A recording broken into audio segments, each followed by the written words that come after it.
What if you could help others to find the power to heal themselves? Physically, emotionally, and spiritually. When I started teaching my classes, it was in 2002, and I was just doing the past life regressions and contacting the subconscious part. But then as the time went on and we found how powerful this was and what we could do with it, a lot of the students began saying, you know, advanced past life regression doesn't really tell what it's all about. This is so much more than that. We think you should change the name. So it was a few years ago we decided to change the name to Quantum Healing Hypnosis Technique. And this is the healing technique that we've now been teaching it, well, since 2002, that's 12 years. What if you could time travel with them? Visit mythical places or angelic realms, other worlds, other galaxies. Help others to speak to their higher selves. You can. Dolores has taught thousands of people from across the world how to use QHHT, and now you can learn her method by going directly to dolorescannon.com. And don't forget to mention the discount code MORETALKS.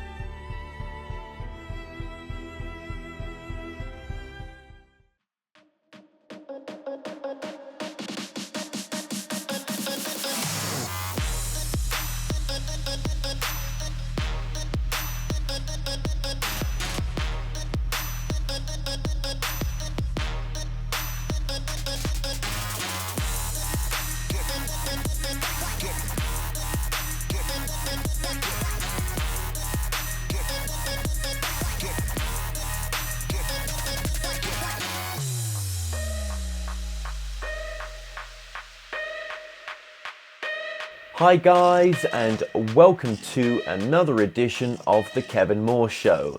Now on today's show, I'm about to be joined by my guest, Harald Kautz-Vella. Now Harald is an independent scientific researcher based in Germany. His revealing work is founded on a combination of biophoton research and scalar physics. Now his story starts with hardcore chemistry and physics, leading him to expose a hidden agenda of the anti-natural assimilation of all natural life forms on this planet. Now Harald is one of those rare researchers who can put together both the spiritual, metaphysical and the scientific. He started to look at all topics of AI, chemtrails, smart dust and nano-technologies and more. Harald Kautz, welcome to the show. Good morning, I guess. Yes, good morning. I honestly, it is lovely to get you on. Right now, you're in Germany. What part of Germany are you from, or are you in right now? We live between Berlin and Hamburg. Yep. Somewhere in the flat countryside, in the middle of nowhere. So. I like that idea. Living in the middle of nowhere sounds pretty good to me. and yeah, actually, we are a desert state according to United Nations records, because we don't have any fertile parts in the soil, and we are not inhabited because the villages are so far away from each other that they decided to exercise bombing in our area some 10 years ago, until they realized that there are people living there. Well, for us both, I'll just say this is very early for us both. I'm more of a bit of a late riser right now, with working so much with America as well. And I think for yourself, you normally do interviews a little bit later than this. So I do appreciate you giving me your time this morning and allowing me to do this with you. So I think first of all, I mean, I've never interviewed you. I know that when I came across you, one of my producers, mentioned yourself to me and said, you've got to interview this guy. This is fascinating stuff. And I know that what you cover is so in depth and so vast in a sense that we're going to sort of narrow down, because I've kind of been on a theme recently of doing a lot of UFO interviews. I want to sort of narrow down maybe to an alien agenda in a sense, okay? But before we do that, let me just sort of pass the microphone to you and just tell us a little bit about yourself to begin with, please. Okay, I come from a scientific background. I studied geology, physics, math, then switched to media science because it was a hard decision. I somehow felt that pure science is not fulfilling my soul in a way. So I got depressive over those issues. And I thought it would be a good idea to switch to media, started to write novels, traveling guides, this kind of things, and then did my final degree in media science. And yeah, then I did all sorts of things, joined treasure hunting groups, worked as a carpenter, drove pizza in Berlin, all sorts of things you do to just survive. And my actual professional life started when I got involved into the problems of electrosensitive people. This is when things started to get serious, and so that was kind of my starting point. I mean, I was interested before for 10 years in free energy, just doing research development, but that was just more like a hobby. And then with the electrosensitive people, I was invited in because of my experiences and knowledge on field physics. Because in field physics, things are not like described or taught at universities. There's much more to know about electromagnetic field types and interactions than we normally use for daily life technology. So when you start to look into biology and how people might suffer from radiation types, you have to understand the full field physics. This is how I came into this area. And from there, you realize how many sources are radiating on this planet. And I started slowly to conquer the rabbit hole of electromagnetic warfare and the hardware that actually is used together with these radiation types, which is basically transhumanistic technologies that are sprayed or spread into the food that assemble in the human body. And once you discover that there's a certain agenda going on that is far beyond the knowledge of an everyday human, of course, you start to question who is doing this for what purpose. And this is where it might meet more your types of topics, because this is only partly a human agenda. They always give us bits and pieces of profit to share. So there is a human agenda in these things on multiple levels.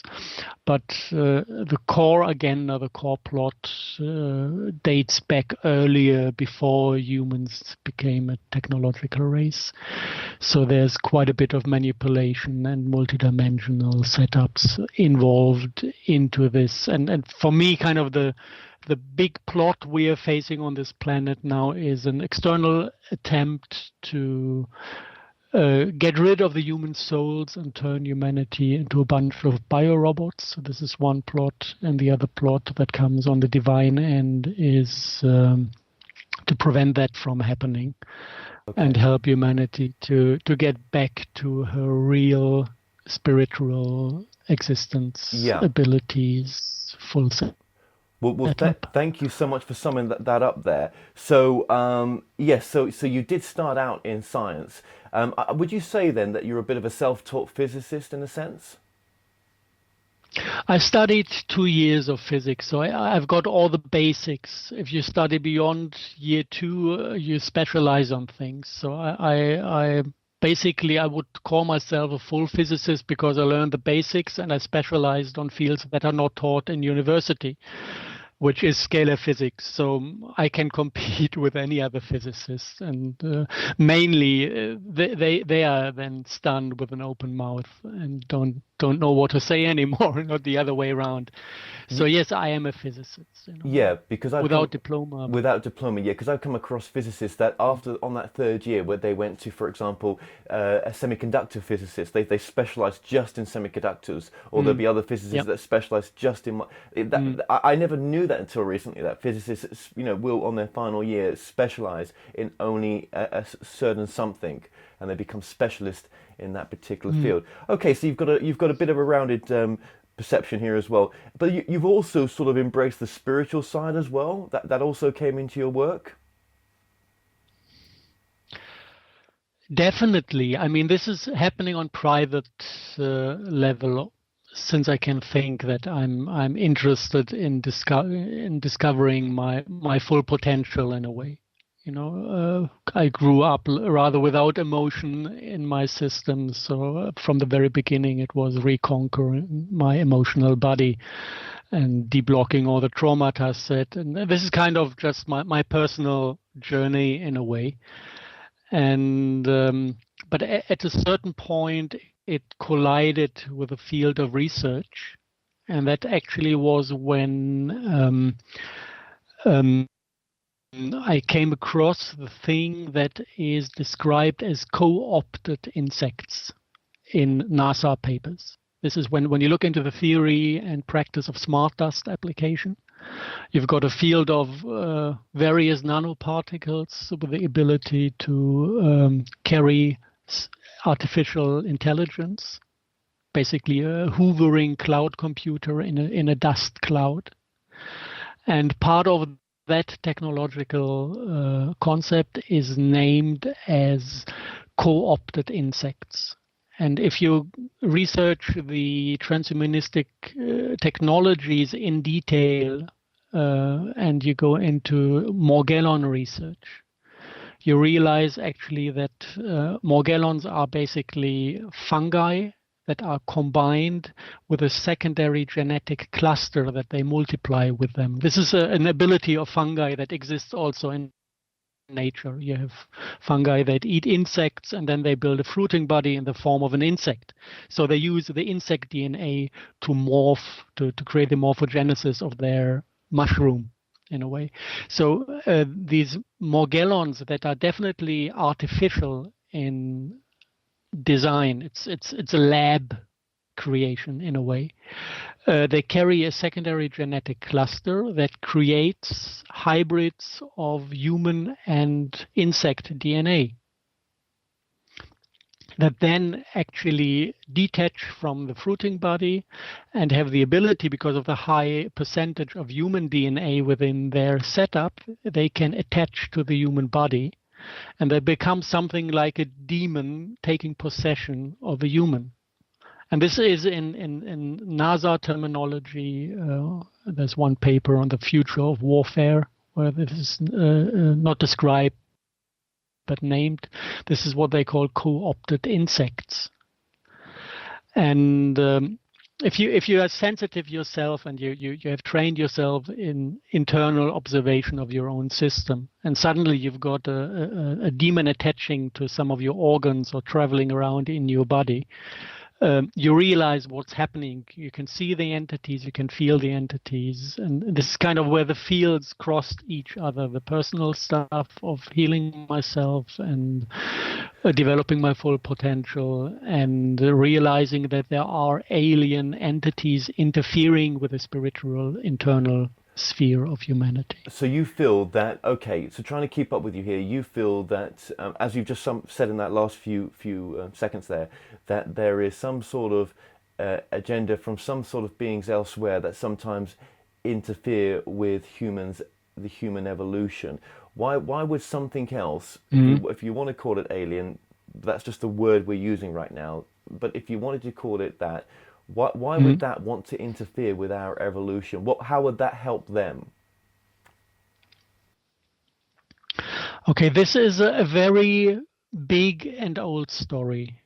And before we can really grab it, we have to understand a little bit about the biophysics of planetary biospheres.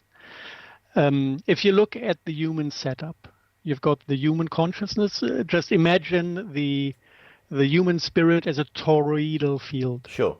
And the main torus actually is the human spirit or light body or whatever you want to call it. But because it's a torus, there's space in this internal funnel. And because everything is part of this holofractal universe, the next bigger entity that has something going through this funnel is our planetary collective consciousness. This is where the instincts should come from. So this mainly, if you can feel it, it comes through the first chakra, through the base chakra, and you can feel your instinct, you can feel your connection to Gaia in a way. Women still do feel more of this than men. And then inside the planetary funnel, you've got the next level, which we call source. It's most of the people would say God, but this is very much into the Christian or Muslim or world religion context. For us, it's just source. It is the biggest spirit enclosing everything in our universe. And these are kind of the levels you can feel when you go inside. So this is the natural setup. Now, if you look at humans, let's say you're taken out of life by a disaster, it might happen that you do not reincarnate, but you just get lost and you get hold of the next drunkard you can find and try to attach to his body to find out what happened. This is kind of the classical setup of an attaching spirit. So just stop Somebody there. who died. Yeah. So that attaching spirit came from where? Where did that attaching spirit came from? I'm still on a lower level. This is on human level. Yeah. What we need to understand the entire setup, that this can happen on planetary level as well. If a planet self-destroys, he is leaving an unincarnated spirit. In mythology, this is called the demiurge. This is the precise term from our language. And a demiurge then is basically lost in space. He's not incarnating in a new planet, which he should, but he's trying to find out, oh God, what happened to me? And he's highly traumatized. Traumatization means that you lose aspects of your soul into the unconsciousness. So sorry to butt in here. So basically, when someone's crossed over in a tragic circumstance, for example, maybe they've been shot, or it's been a tragic where they were not prepared for it. It wasn't like they were lying on their deathbed saying goodbye to their loved ones, right? Okay, sure. Yeah. And this happened to a planet. I don't know exactly. I think it's in the Sirius system somewhere. It was inhabited by highly intelligent spiders and snakes. And apparently the spiders managed to self-destroy the entire planet by technological development, by some sort of not transhumanism, transpiderism, you might call it. So they managed to destroy their biosphere. And from there on, actually the planetary spirit that we know by the name of Satan managed to get hold of their technological sphere, of their technosphere, and export himself to other planets in the form of basically brain substance and crystalline memory. This is how a planet works. It has kind of a liquid brain formed out of a substance we call black goo. This is what is processing the thought and the emotion of a planetary spirit. And we have the memory. In our human body, the memory is mostly in the crystals of the skull. It's not in the biochemistry of the brain itself. Memory is always crystalline in nature. So the memory of a planet is in the crystals growing inside the planet. And if you want to export the spirit, you have to take two components. You need portions of that black goo and you need crystalline memory. And this was imported to our planet in the form of the Arks of the Covenant, which is the core crystalline memory. And there are many of them. There are hundreds of these crystals. And we had about 25,500 years ago an invasion of meteorites, an entire meteorite swarm that came through a wormhole, which caused the drowning of Atlantis as a side effect. It introduced a swarm of meteorites to our planet that had a stone containing this alien black goo inside. And from there, actually, the takeover of our planet started to get into the hot phase because humans discovered these meteorites. They stood in front of the stone and realized, oh, the stone is telepathically communicating with me. And the story the stone gave always was kind of the same setup. I will give you worldly power. All I demand is blood and fire sacrifice. This is the birth of all black magic cults on this planet, taking always the same starting point of humans meeting black goo containing meteorite fractions and then creating cults out of it that are based on blood and fire sacrifice. And then slowly this consciousness is intruding the collective or taking over more and more of the collective part of humanity to guide us into this direction that is feeding this demiurge with life force by killing parts of this biosphere. So this is how the self-destruction of the planetary sphere is actually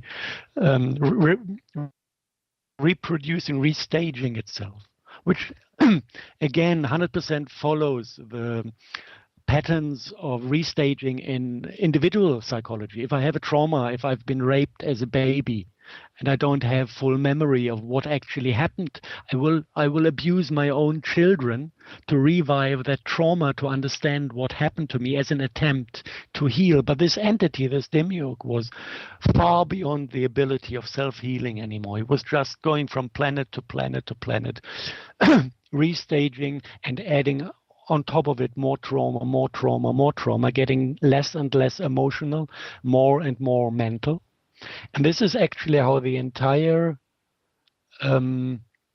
culture, we are still running in that direction of transforming into an AI-controlled, emotionless society is coming from. Because this demiurge was also reduced to his mental body, which is identical with if you go to field physics again, you look at consciousness fields, you've got the heart field that has a 12-star structure, emotional has a 3 and 6-star structure, mental has a 2-binary structure.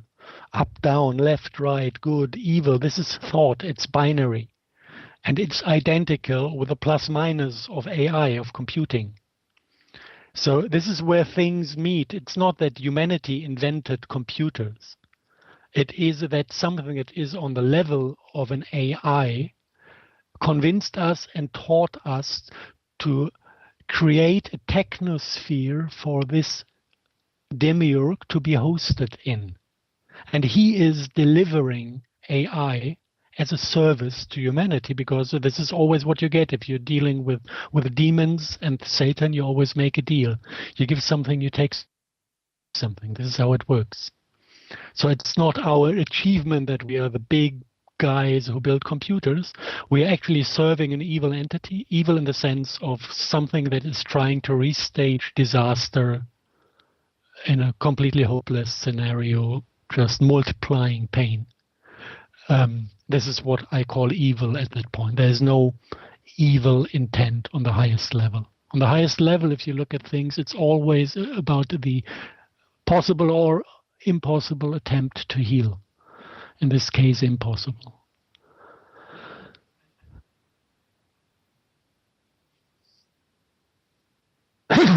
Oh, this is when you train synchronicities to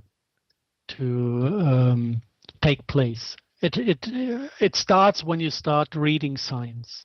You have a thought and you observe your environment, and you get signs where the universe by synchronicities is reflecting on what's actually happening on the spiritual plane.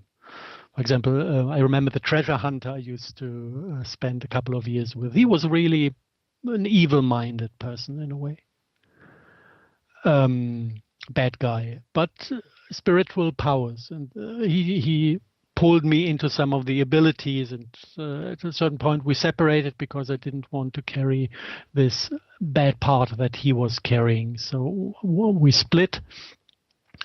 And a couple of years later, I re-meet him. I'm sitting in a cafe in Berlin, and he's just passing my way, sees me, says hello, waves hello, I wave back, and then a car comes around the corner, goes into full brake, stops, puts in the reverse gear, and disappears around the corner again. And he taught me to read signs.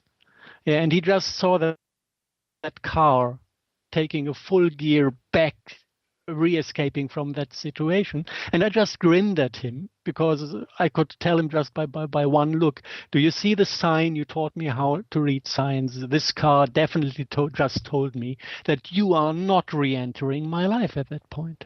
Just go away. And he left without a single word. This is how it can become, like when you put your attention to the non-linear aspects of nature.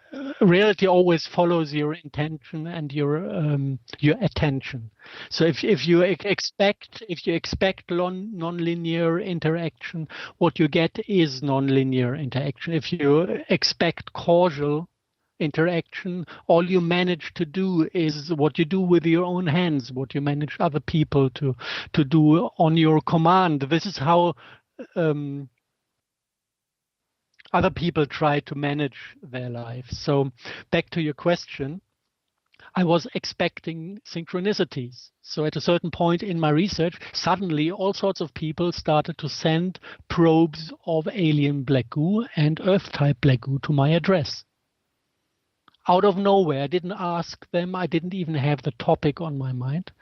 Just suddenly at a certain point of my life, I get this input. Yeah, somebody is bringing me some natural Earth-type black goo from Himalaya, another one alien black goo from Nazi underground bases in Bavaria, because the SS research was on that topic. A friend of mine goes to Paraguay, visits a meteorite site, brings me fresh goo from a meteorite site, alien type. So I had the opportunity to examine all these probes, to feel the different qualities just by spiritual awareness of what does what type with you. One is loving, motherly, earth type, and the other one is like insect consciousness, reducing your self-awareness to 3 chakras, just mind, life force, and a very cruel sexuality. Now, if you're standing in front of a stone like this, you don't feel anything else anymore than these 3 aspects, because it's pulling you into its instinctive behavior.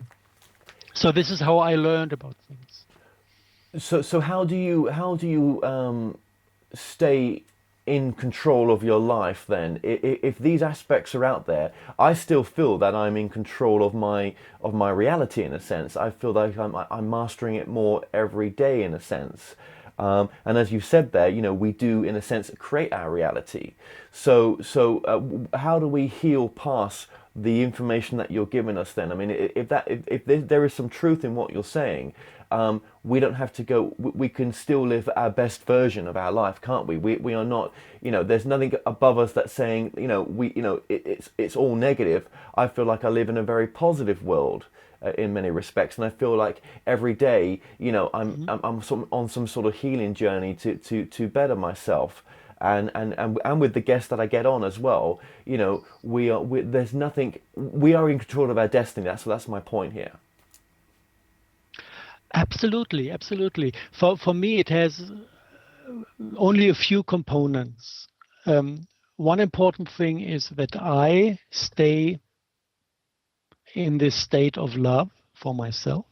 And as long as the heart chakra was not opened, I cannot say that I was in a heart condition or but at least you can follow a couple of rules. Then you can stay in good intention, which is the mental aspect of a good heart, and follow a couple of rules like this comes from shamanism. Never do anything without an explicit question or demand from somebody. So never interfere with somebody else's sphere. And always act in the sense of doing good to the entire collective. And this is excluding this causal interaction, forcing things to happen. So it basically throws back everything onto yourself. So all you can do is work on yourself, and then this miracle thing happens that actually the external is a mirror of your internal. And this is valid for every single human. So if you manage to fix a problem within yourself, suddenly reality around you, the things you observe, the things you meet, the things that interact with you, also change to mirror your changed condition. And if you live your life in that way, you always end up with win-win situations. We have been in a spiritual warfare for years. I mean, this satanic realm, it doesn't sleep. It is aware that somebody is publishing things about all the traps and lies and deception it's working with. And they have been so angry with us and trying to get rid of us on all levels. And whenever there are attacks run, it brings us into a win-win situation. When you stay heart-based, you're immune to get destroyed, killed, hurt, whatever. And then from that heart base, you can see the other side acting, and you learn about it. You learn more about their action. You learn more about their abilities by defending yourself from their attacks and not striking back. The moment we would strike back in a way, it would be warfare from both sides, and then we would basically open ourselves to this psychology of victim-perpetrator interaction, and we would be victimized because, of course, we're the weaker part. Yes. So basically, thank you for that. So I think what I could say here is, okay, I've interviewed a lot of people in the metaphysical spiritual field, right? So let's just go back to 101 here. Most people that I've spoken to, they talk about, if they're under regression, for example, they're talking about they're having a life review of this life. They're getting to see when in a regression why they chose to come here. They get to see they're part of a soul group. When a soul crosses over, it seems to cross over to a very loving place. Most souls, and unless you're in a very dark place, you go to what maybe is termed, these are only human terms for it, right? A lower level, right? And it's like that film where dreams may come, that, if you are coming from a real negative, difficult place, you tend to cross over to a reality that you've created for yourself that will seem very negative and dark, unless you can come out of that space and see that actually there's just light all around you, and love was the only answer, for example. So a bit of a long-worded reply back to you, but yeah, so when someone's having when someone's in that astral plane or in the spirit world or heaven, again, these are words for something we don't understand, right? It's only, there's only seems to be love there. And it seems to be that we come here to know ourselves in a way that we couldn't possibly know ourselves had we not incarnated as a soul into these human bodies.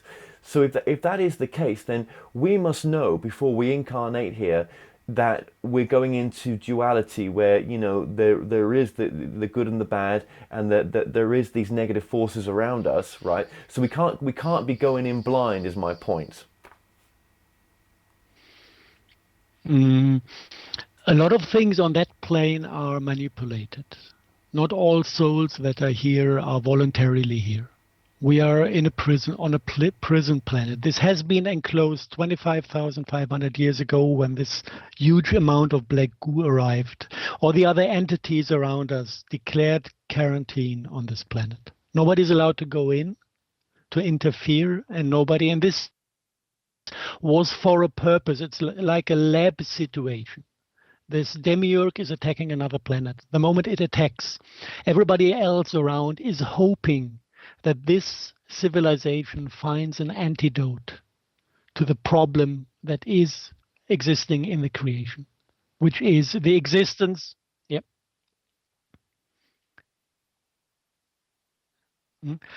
Um, um,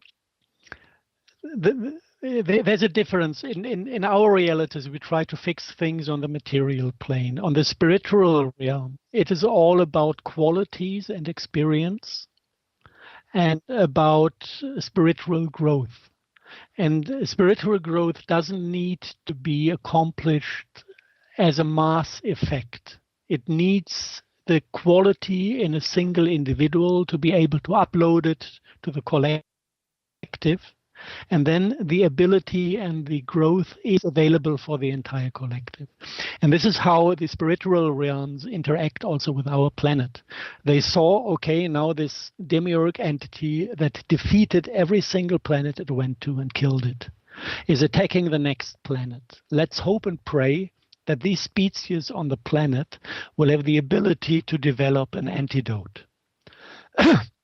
And to stop this entity. And when this is accomplished, when a single individual on this planet accomplished this goal of being able to resist the satanic consciousness and find something that helps against it, then the solution is given for the entire creation, because it can be uploaded through the higher and higher collective spheres. And this is the reason why they left us alone with this problem. The only one who knew it would have an end was Source himself. If you go into the Bible study chamber and look at the text, he when we were expelled from paradise, which is this moment of introduction of black goo, he said, this is going to be an ending story. I will bring humanity back, and you will be fine at the end of the days.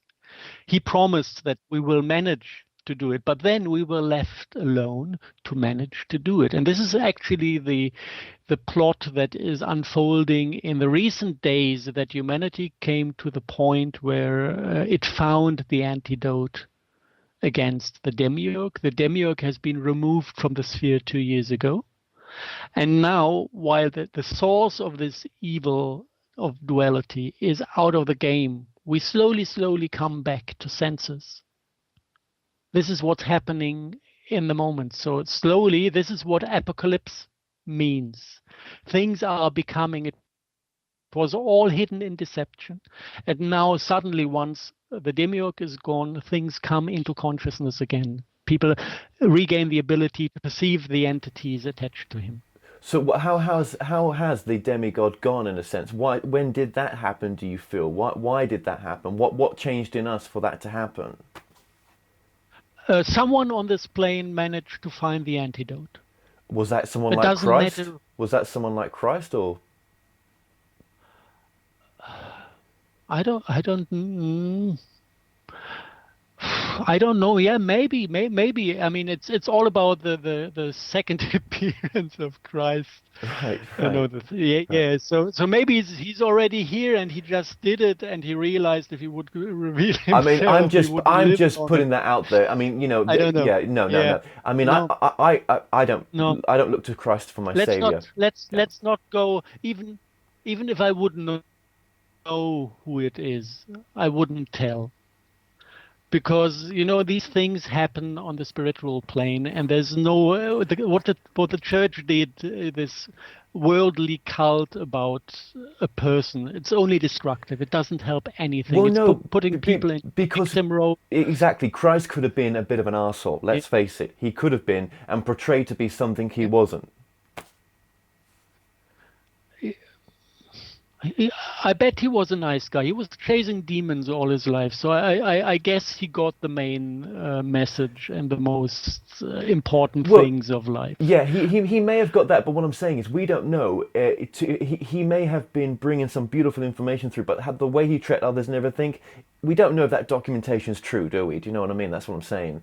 And The documentation is false, definitely. yeah, The yeah, documentation is done by the church, and the church is coming out of one of these meteor stone worshipping blood and fire sacrifice entities. I mean, look at what they did with the women in the Mid Ages, burning them.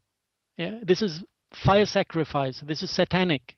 Full stop. And nothing has changed till then. So this is not where we have to look for spiritual truth. Not the church. Also not Islam. They have a black goo in Mecca and the Kaaba as a core of their cult. No, and I always say to people, if you want to find a truth, look within, find your own truth, and as long as it comes from love, and love is not harming someone else, right, or yourself, then go with that. I mean, a lot of us want to be told what to think, what to say, what to do still, right? We're still in that sort of phase. But all answers really do lie within. We are just most times too petrified to want to follow those true answers, as in my kind of understanding of it. But look, just going back to the spirit world in a sense. So you feel that maybe that when we've had these flashes of regression, or we've had some sort of remembrance of some way of being somewhere else that was truly just, we were loved beyond imagination in a sense, and we were much more than what we are now, and our awareness was a lot more of knowing what the bigger picture is. Are you saying some of that may actually not be the way it really is when we cross over? What do you feel is the reality when we leave this body?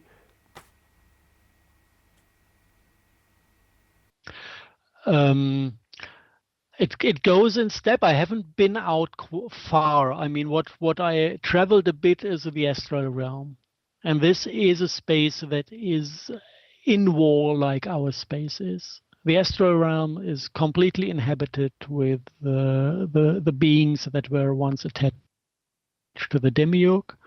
So you come across all sorts of nasty demonic entities if you go there. And also when we go out and reincarnate, because this realm also is under warfare, it's not our free choice where we reincarnate. And I guess a good part of the cruelty done by them is done to us on that plane, not on the material plane. So this is definitely a realm where things are more real or more authentic, because what you see is what is. There's no deception possible. You see things as what they are on the astral realm. On the astral realm.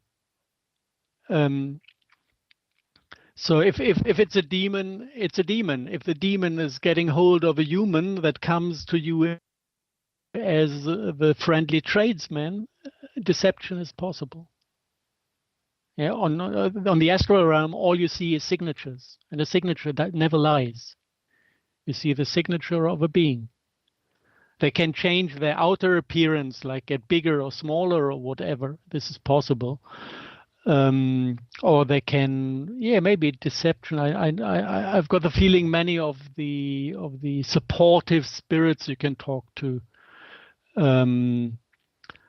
are actually expressions of the satanic consciousness that claim to be whatever archangels or gods or whatever. But then it's a limited input. If you have just a voice in your head, because you don't have the full view of the astral, you might fall for a deception in a voice you receive.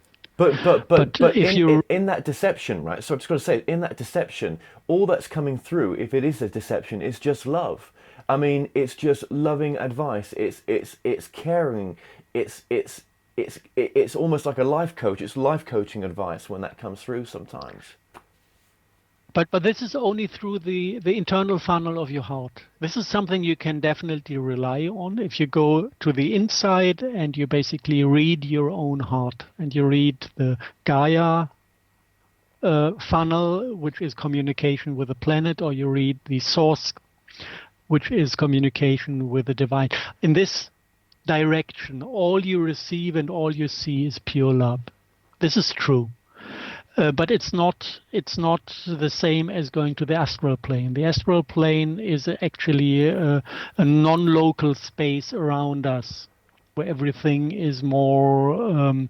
It's like the holofractal character of our material plane is dissolving into more meaning than form. Okay. So things are more in their essence in Yeah. a way. Well, what if you go beyond the astral plane? What if people are, when they go into regression sessions, some of them are going beyond the astral plane into something that's more source kind of a realm, something that's more. I mean, I'm using human words here for stuff that we don't understand, Yeah. right? But what's I feel that when I've gone into deep regression or I've channeled, I've gone into places beyond the astral realm, and I all I meet is myself there in a sense, or other beings who are part of me, like my group or whatever. I mean, and again, these may just be my way of understanding in this human form what that even is, right?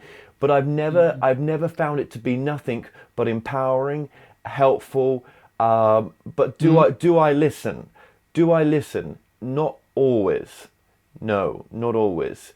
But then again, the response that comes back when entering that space is more of a case of no. We're not here to tell you what to do. You're gonna make your own mind up. What's best for you? You're in charge. That's what mainly comes through. Yeah. I remember I haven't dived so deep for longer periods. I do have a straight communication with Gaia. She's tough and loving. And I'd better listen to her. I found out that it's a good idea to listen to her. And only once I was quiet enough internally to be able to perceive the voice of Source himself. And it was also about a decision I had to do, following a good advice where I knew it was good, but I had internal resistance coming from my ego. And then Source said, there's only one truth, and if you ignore it, you will waste time. Which was actually exactly the same type of answer that you described. It's very patient, it leaves all the decisions with you, but it's straightforward with the truth. There's only one truth. If you don't follow it, you waste time. Full stop. Not more, not less. Your heart center. Yeah. Where is that burning heart center? Yeah, for you. Yeah. And that was Source voice. And then I was not 100% secure if my naming it Source was correct. So I asked somebody who could tell, and she said, yeah, that was Source. But don't be too proud that you managed to hear his voice. He just said he had to scream to make you live. So it's all about the internal quietness you need to be able to perceive these realms, because they are low in volume. And very subtle sometimes. Can be very subtle sometimes, right? So here's the thing. You mentioned the name he, and I would say her, I would say it, I would say the everything, I would say unwordable. So, but if he works for you and other people watching this, that's perfect as well. I'm just saying, I think it's beyond a gender in a sense. It's something far deeper than that. But don't you feel though that actually, whatever we're going through here, if even some of us that think that when we cross over, we go to this realm and actually it's maybe not what it is, and we don't have the exact free will we think, but yet we feel that we're choosing our next life and coming back here, if that even is a truth, right? Don't you feel that really, all of this is just an expression of Source, in the sense that, we are actually, this is all that is maybe getting something from this whole experience. Nothing's wasted. We are all gaining something from this at a much deeper spiritual level, that maybe Source is trying to know itself even through an experiment like this.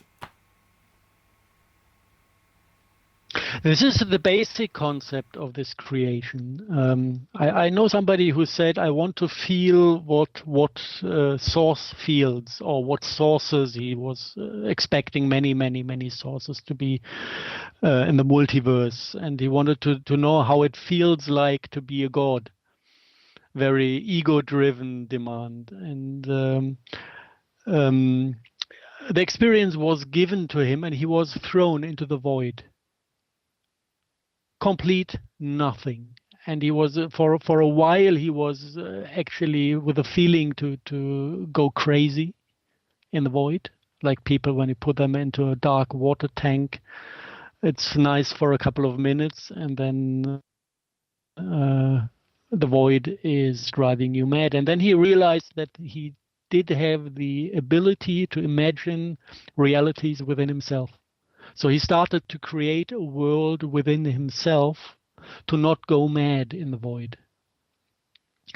And it was a beautiful description, because this is how I imagine the existence of Source. He is in a type of void because there's nothing bigger at that point. So he's creating us as his internal reality. Dude, let me tell you something. He's creating universe. Exactly. Let me tell you something. When I went I went into a channeled regression session, right? So I went under regression and I started channeling.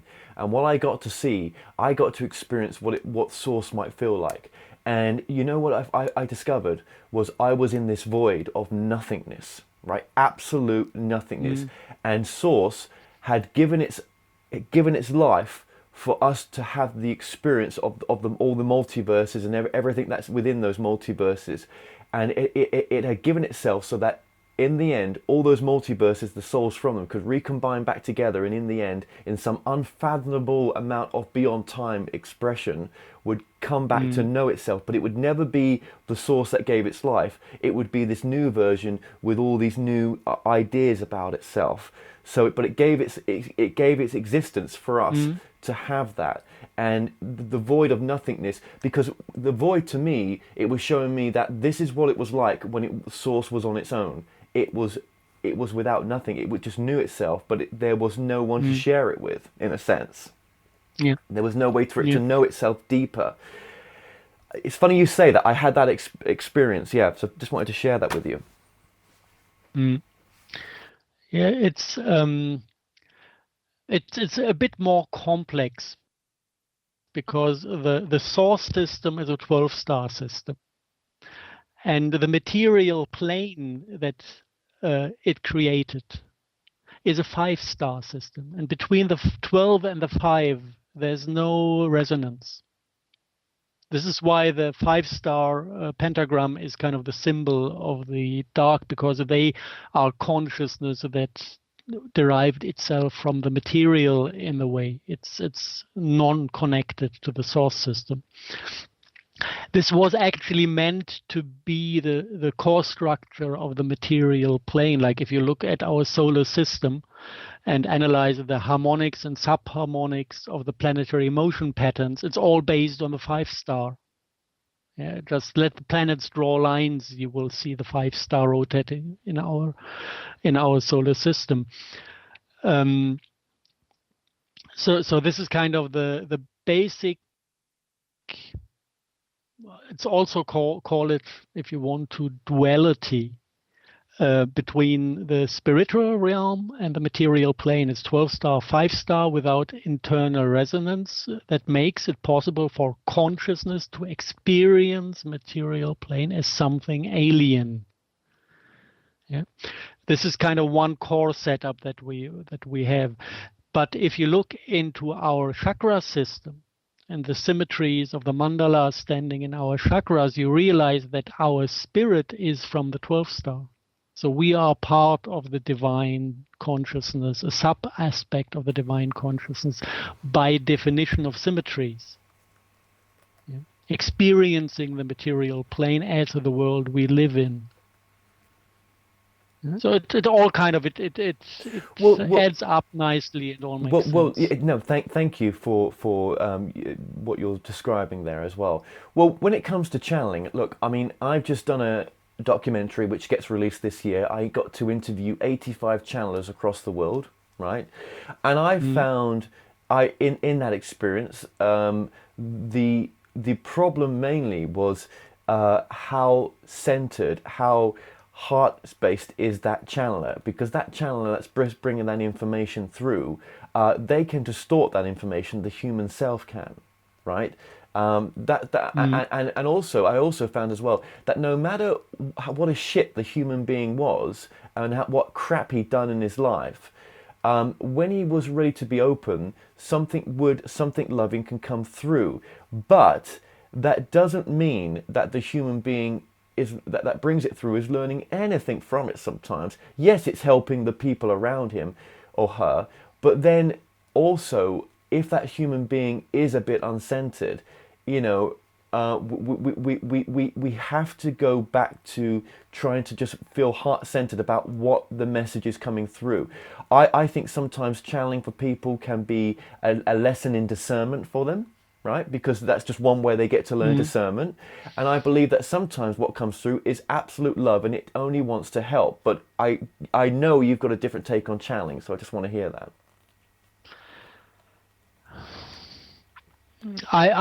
There's a lot of mistrust from my side because I've seen too many people running into deception and channeling crap. This is a major problem in the New Age, New World Order society. For me, whether it's channeling or not, it's always coming down to a few most important major steps to take. The first thing is become entity free. Get out all the alien entities from your system because they can or could control your perception of the world in a way that you could not overlook. Second thing, get rid of your ego.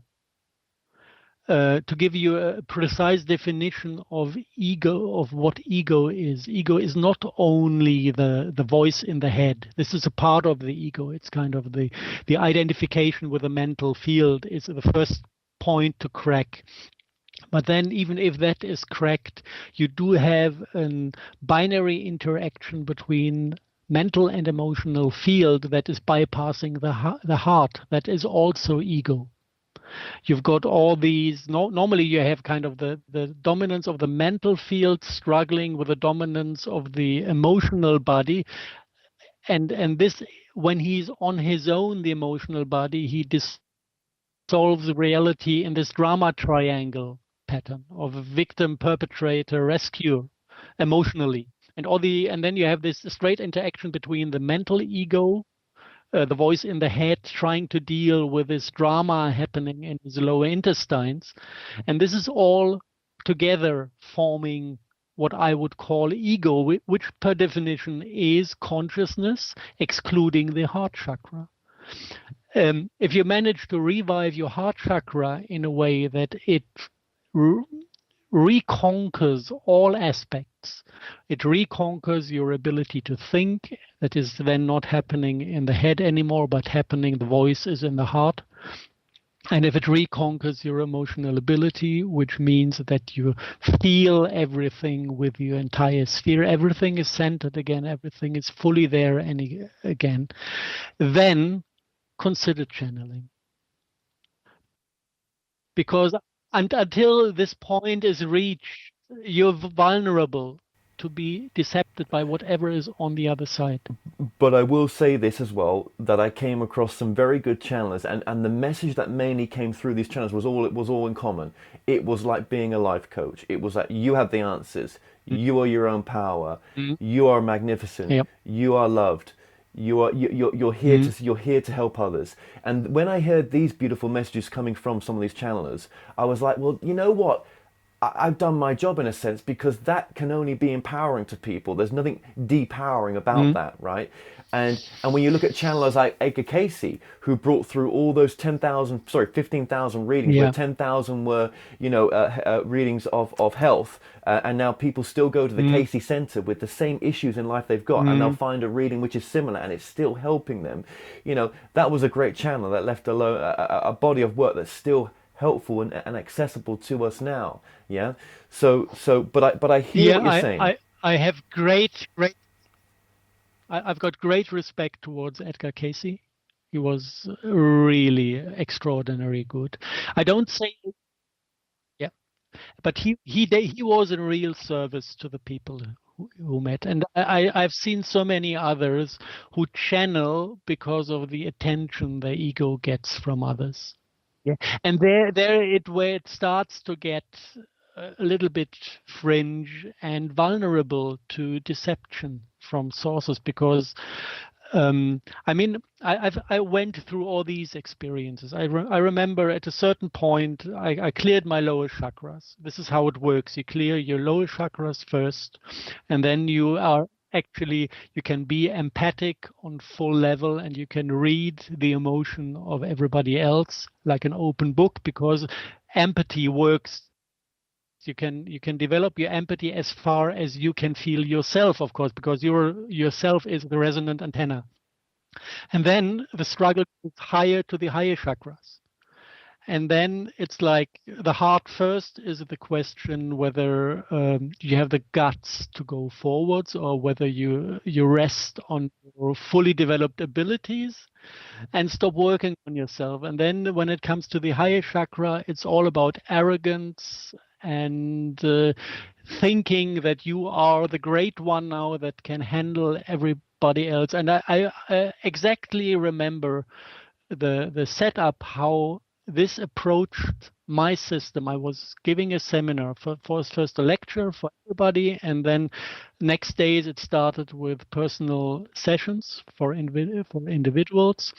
And the first one happening was a lady with some problems that I could see a tiny spider, one of these co-opted insects, or demons or whatever, exiting her aura and crawling into my direction, and then it disappeared somehow in my sphere.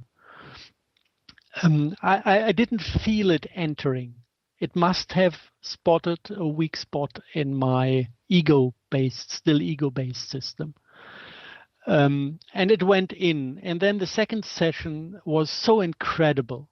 You know, I had a lady that had a completely distorted eye, and she couldn't see on that eye anymore. And the healing worked absolutely perfectly. I was doing miracles with her, and she could see again instantly, and her entire system rearranged itself.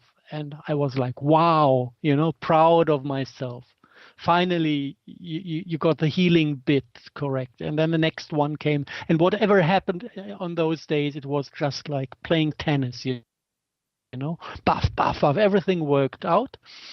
And this tiny little entity established herself, reforming a thing in my ego that was not heart-based, but demonically based. And the lucky thing is that I was still able, from the heart point of view, to observe what was happening, to realize in my heart that this doesn't feel right, because my heart didn't like to listen to what my mind said anymore. You know, I was after the days of working with people, I visited my family, and I was like proud and shared the stories, and I realized it feels ugly to act that way. And something, you know, that stupid little spider that went in, he must have done something with me. So when I came back home and I was able to reflect on things with other people who are on that level, we just had a go at that topic until I realized where the weakness of myself was. And the weakness of myself, it's you know, it becomes at the end, when you refine yourself more and more, it becomes so filigrane and tidy.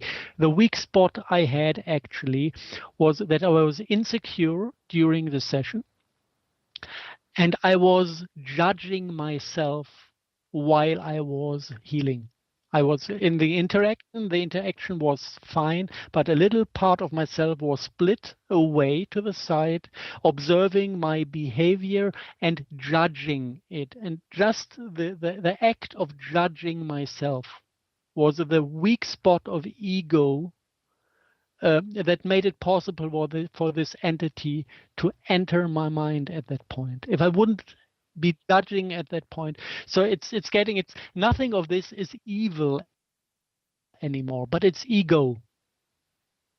Yeah, it's ego, and it makes you vulnerable. And this is kind of the last stage. You find bits and pieces in yourself where things are still not fully hard-based, and you analyze it, you skip it, you pull it back into your center, and then it's getting more and more refined. Absolutely. Well, what would a world look like? What would our reality look like if we were all coming from more heart-based? What would that do to change the world, do you think? The first thing we would definitely stop with blood and fire sacrifice, because eating meat is a full participation in this black magic cult, because we take in all the torture energy that the animal suffers on the way to the slaughterhouse, which is tremendous. Just if you don't believe, look at the film Earthlings on YouTube. And you will cry for days.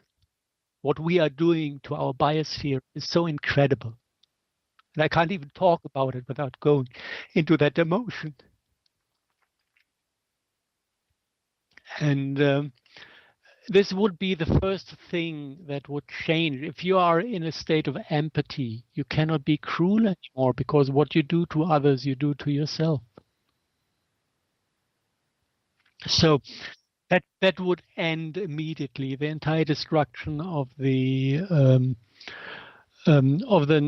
nature on this planet that could be still intact, like rainforests, would stop. The way we do agriculture, if nobody eats the crap from the supermarket anymore because it's poisoned, completely poisonous to humans. The reason why we can't hear our spirits talk anymore is that we overload ourselves with toxic chemicals in the food. It's giving you a hell of a noise in your entire system, and nothing works the way it should work. And this is intentionally done to us. But we do have the possibility to say, no, I stop eating that crap. I go back to full-scale biofood. And then just by doing that choice, the entire agriculture that is destroying the agricultural part of the planet will have change to bio, because nobody buys the crap anymore. This would change. We would stop to fall for these victim perpetrator rescue games, which would put immediately an end to all war on this planet, because every conflict that is running on that stupid drama triangle that is nothing else than a demonic deception that is playing around with the isolated emotional body, because when it's on its own, it's in the triangular form. So it goes victim, perpetrator, rescue, and can't feel of anything else. And if you pull that back into your heart consciousness, it's embedded in the 12th star, and then it doesn't make sense to be the victim. It doesn't make sense to be the perpetrator, and it doesn't make sense to be the rescuer as well, because you know that the only thing you can change is yourself, and that's it. And then you change yourself, and you become something that shines for other. And then they can see, oh, I like that shine. I like that expression of life. I want to become like this. And then the other one can make the decision to change himself, discovering the inner teacher, discovering the inner healer. This is what happens outside of the drama triangle. With the drama triangle, you get into the new age crap, that everybody's healing the other one, and nobody gets healed at the end, because it's all deception. Everything would change.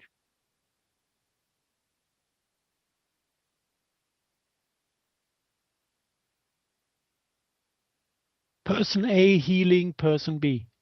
It doesn't work. It never worked. It will never work. You can inspire. Inspiration is real.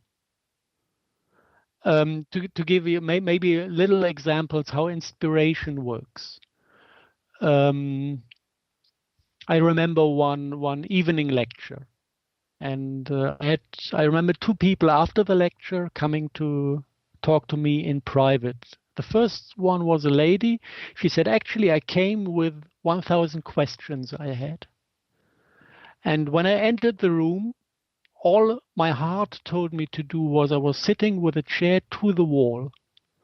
I was basically consciously going into your auric field. I was giving all the questions to myself, and I let the answers come.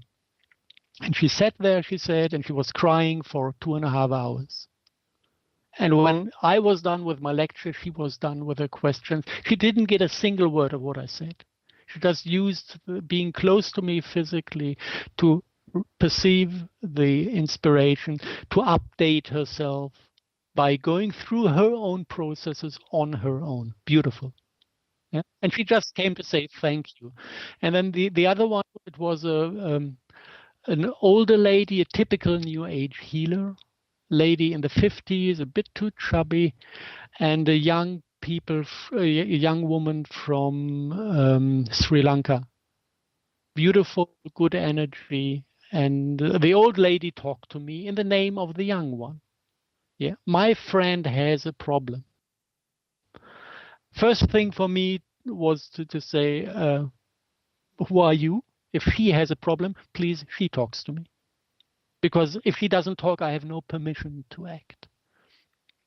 And then the old lady had to step back and wasn't allowed to say anything anymore because I put all my attention to the young woman. And she said, I had very, very cruel childhood in my home country. We were in civil war.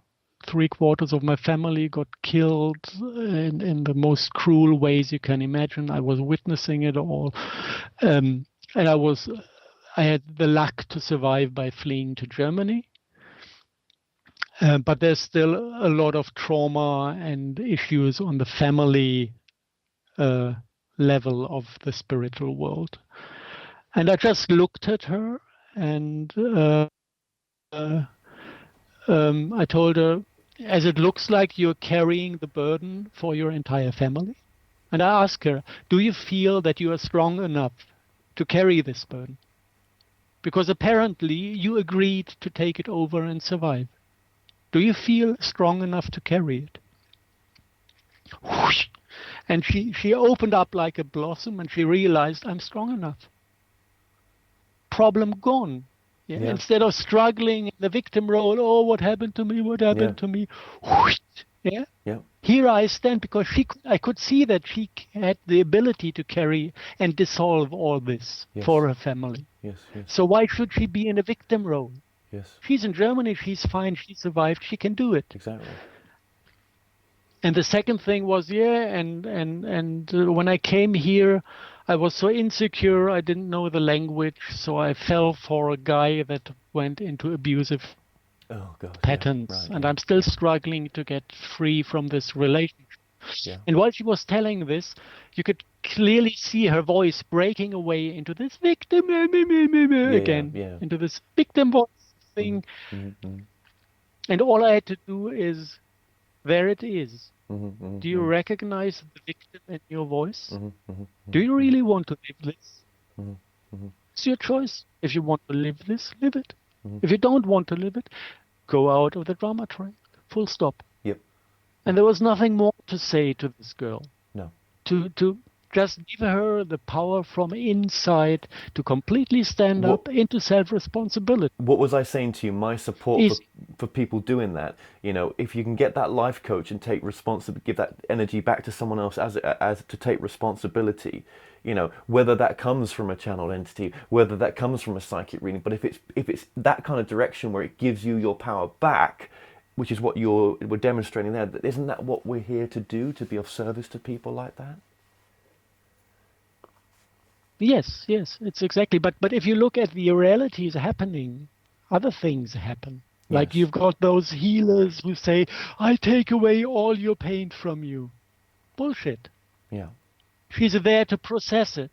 Or let's give the pain back to your ancestors that died in Sri Lanka. It's theirs. You know, typical New Age thing. Whatever, messing up with the system on all ends to not make people grow. Well, what do you think about people that can place their hands on people and give them healing? Where if for example, someone's suffering from such a chronic bad back and a healer can come along, put their hands on, and it just puts some energy through their body that just alleviates or just takes the pain level down. There are people with those abilities as well. Hands-on healing. I used to do that. When Oh, I didn't right. get my understanding of things, I used to do a lot of that crap, and it's completely detrimental in most of the times. I remember that's Honor the one who taught me, Harald Westbecher, German guy working in Great Britain. He used to be a healer as well in London for a couple of years, and he realized that people were praising his abilities, but they always came back with the next disease. So he said, oops, if I would be a healer, or the people I heal, they wouldn't come back to me. And he got angry about himself and what he did, and then he turned his ways a little bit into another direction. And when somebody new came and he said, I would like to be healed, the first thing he asked was, what for do you want to be healed? What do you want to have changed in your life that you think that you deserve this healing? Because a disease never come as something from a perpetrator. It comes because you mistreat yourself on a spiritual level in a way that your spirit says, I have to make this body scream for the day consciousness to listen that there's something wrong. So if you don't learn your lesson from a disease, it's completely detrimental to take it away. I mean, normal medicine is doing the mistake on daily basis. Most of the disease we have are actually biochemical cleaning processes of the body, and we need it, and we poison ourselves if we don't go through the flu to spit out all the dirt that has accumulated in the brain. So that is one thing. And even if it's something else, like whatever, a broken arm. Pain is directing life force to the wound to help it heal. So if somebody broke his arm, definitely there are two things. A, his arm needs to heal, and B, he needs to understand why he broke his arm, because apparently his approach to this world is self-destructive. Yeah. So right. And that if I take away yeah. the pain, the wound can't heal, and the guy can't learn that he did something wrong because he got away with nothing. It's like me when I broke my arm at work once, many years ago. I realised I was doing the wrong job in the end, and I got fired in the end for breaking my arm. But do you know what? That projected me to where I needed to be. Do you know what I mean? When I look back and see it from that perspective, yes, absolutely. So no, So the first thing before you do healing, it's possible. Yes.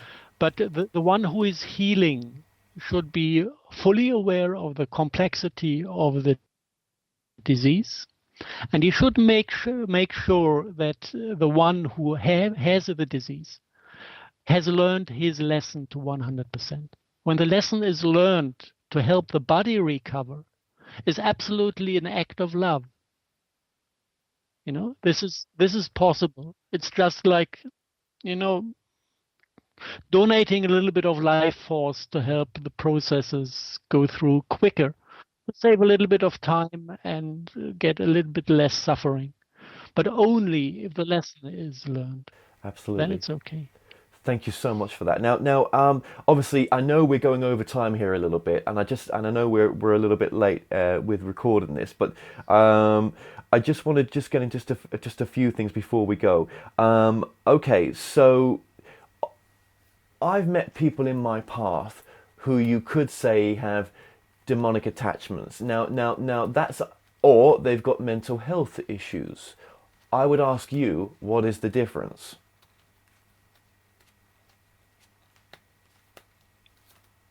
Because obviously, you know, there's part of me that says, living in this reality, that the brain can go faulty and we can have, you know, mental health issues. But when we look at a mental health issue person, sometimes the way they're acting, it's almost like there's some demonic bloody force that's around them, controlling them, in a sense, with the way they do things. It's difficult to answer because things change. Yes. The person changes. Everything is changing continuously. So the question is giving me a little bit problems to accurately answer it. maybe a good thing is to describe the biophysics of a demonic attachment. Yeah, if you take a fully healthy person, just imagine kind of a bunch of colored rubber bands, these rubber rings you use for, and this is your heart, and all the rubber rings are here, and the blue ones go a little bit to the top, forming your mental body, and the red ones go to the bottom, and then you have the orange ones, but it's all the rings, all the rubber rings go through your internal funnel of your heart chakra. And then you experience something that is too painful to experience for your day consciousness. And what happens is that those rubber rings pop out and form an independent unit that is not within the heart consciousness anymore. So you can have basically an independent mental field that doesn't go through the heart anymore. And this is what happened in early history, that actually as a race we were completely destroyed in our natural structure by pulling all these rings out and putting them into a separated mental field and emotional body that then struggle for in a hierarchy for dominance. Yeah, am I emotion driven or am I mind control? Not mind controlled, but in control from my mental field, a rational person. It's all bullshit because all those rings belong to the heart. Then if a demonic entity is approaching a destroyed human, he finds these loose rings hovering around in the field, and he can basically use the natural tendency of rings to unite to pull this light, this circular biophoton ring, into a connection with his own spirit. And then basically you get a wrong connection to an entity that shares consciousness with you. And the internal perspective is identification. This is how it works. For example, if my parents are beating me up, and when I try to rebel, and because being beaten makes me angry, they beat again until I don't feel my anger anymore. Then this anger, the ability to feel anger, is excluded from the heart. But it's still there. It's stuck somewhere in your intestines as a circle that goes there in circles. Then a demon that is specialized on anger can come and basically connect to this bunch of lost biophotons and start to somehow interact with it. So this is how it gets in. And then suddenly, because it's getting stronger and it has the ability to act out of you, what your mind gets is a kind of offer. Yeah, the demon says, I can make you angry again to protect you from further violations. And then the day consciousness says, oh, finally, I'm not the victim anymore, because with this anger, I have the ability to protect myself. And he agrees into an identification with his own anger plus the demonic entity that managed to revive it. If you want to get rid of it, you need to realize, A, my anger is my anger, and it's good. It's part of my system. It is a potential that is there to protect me. I need to carry this potential in my auratic field to tell other people I'm not a victim. Yeah. And then he needs to de-identify from the demon, which means reject the services, which means come back to full self-responsibility for all my actions.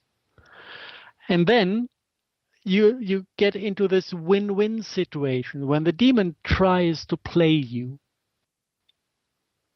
tries to pull you into social interaction where he is needed by provoking or doing whatever. Then he is exposing himself as an external entity. When your decision is made in the heart, you want to get rid of the entity. If he moves, he becomes visible. And if he doesn't move, he starves because he doesn't get energy from it. So this is the typical win-win situation you can get into whenever you interact with the dark realm. Yeah, It's either they starve or they expose themselves. yes, There you absolutely. go. Well, thank you very much just for that explanation there as well. And I know we're kind of getting to the end here as well. And you know, I may have to get you on for another show in the future because I know you've got other things to do today. Just very briefly as well. Can people contact you? I mean, do you do what services do you offer? I never really got to ask you that before we connected. Best way to contact me is via email, because this is what I do on almost regular daily basis. And if I can handle it per mail, I'm actually happy. So what can people come to you Because with? What can people come to you with? I don't know, whatever it is. I've got loads of medical stuff to answer, like how to get rid of all these lifestyle disease. This is how people in the medical realm call it. So mainly it's advice about diet in connection with a typical disease. If it's about how to deal with a demonic entity also, what I do not do is actually the shamanic part. I do not pull entities.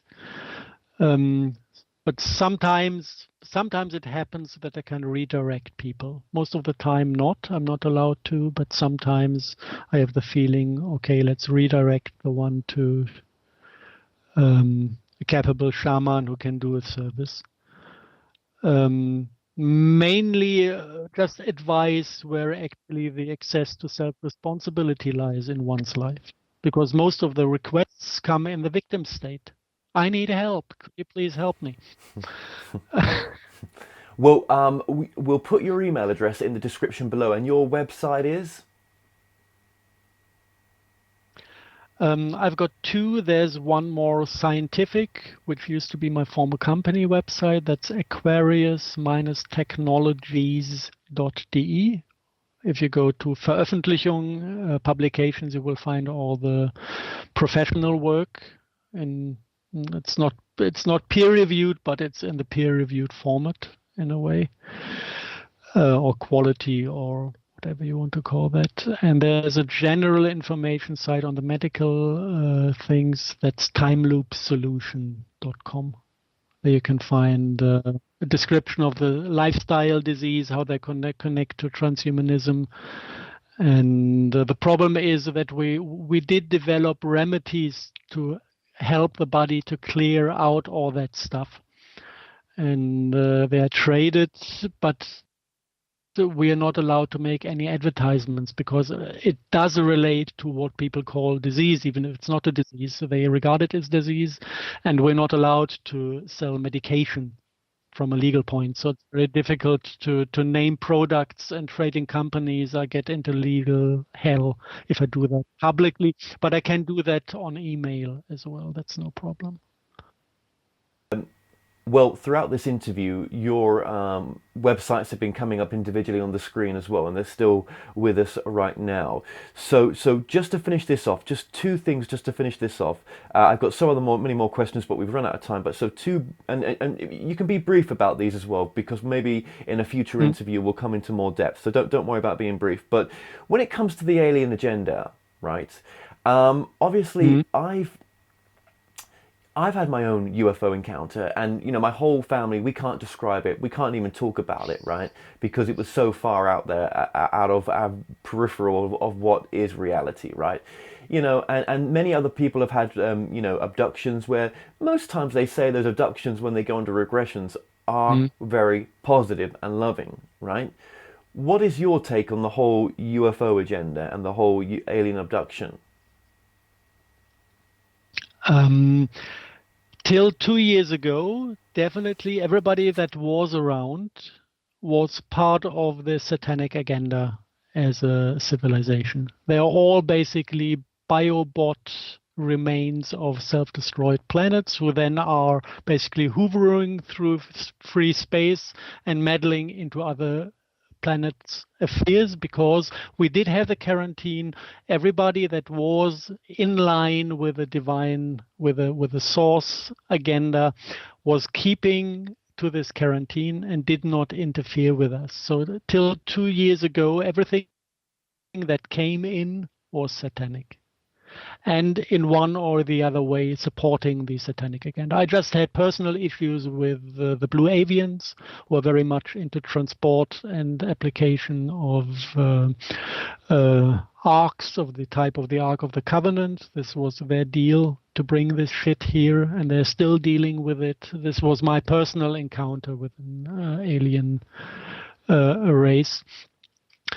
Since the quarantine is not given anymore, you hear rumors that huge fleets have come through the portals around the sun and are waiting in distance. And the feeling I get from them is that they wait in respect and distance to wait how far humans manage to sort their shit out. Because we're in a mess right now. The satanic consciousness has this echo physics within. A mental field is just overlying echoes to be able to predict future. So there, in the mental, if you're in a mental state, there's not much more than echoes going on. So humanity is echoing all these darkness along the timeline and still are behaving in the same patterns, and they're waiting for the heart consciousness to reawaken before the echo destroys the planet. But they will definitely not wait until we destroy the planet. So if it will be necessary to interfere to stop us from continuing on this path, I bet they would interfere. So there are good ETs out there. There are good extraterrestrials out there. I think so, yes. Yes, loving Since loving 2 ones. years, Yeah. I would expect that there are races that are actually fully integrated into the divine consciousness, into source consciousness, and act on his, not command, but in his spirit. And when it comes to alien abductions, what do you think that scenario is in your sort of research? And just be very brief with that answer, please.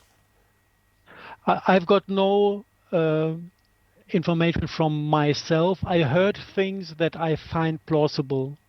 This is all I can say now. It's there's no unique source within me to this estimation. I can imagine that many of the races that went down this transhumanist path, unifying with the satanic consciousness, that they do have problems with reproduction, and that they seek genetic input to update their race in a way that they will be able to reproduce outside of a lab environment, because lab environments might fail in the future because the entire physics change suddenly. Let's say metal is not stable anymore. Every lab will fall to bits and pieces if you can't use metal anymore.